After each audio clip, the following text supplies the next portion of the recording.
आजू बाजू काथी डोले लहो, खाली ताके ल कुछ न बोले लहो। ए राजा आजू बाजू काथी डोले लहो, खाली ताके ल कुछ न बोले लहो। रूप कैले जोर ल तू हाथे से बिटोर, हमर दुधिया गोराई छलके। नहैलू कौना साबुन से मलके, जवानी तोहर झला झला झलके। नहैलू कौना साबुन से मलके, जवानी तोहर झला झला झलके।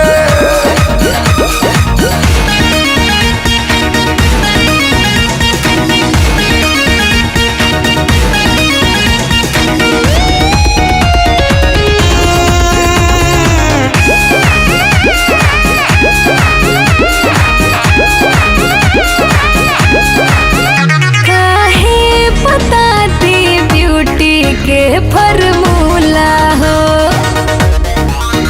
जेकरे चलते भइल गाल गुलगुला हो। छुए दहम के तबे न पता लागी हो, बरफ के सीली हाउ की हाउ आगी हो।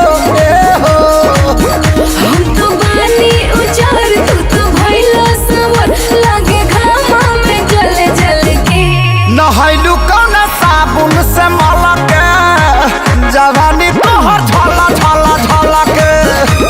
नहैलू कौना साबुन से मलके, जवानी तोहर झला झला झलके।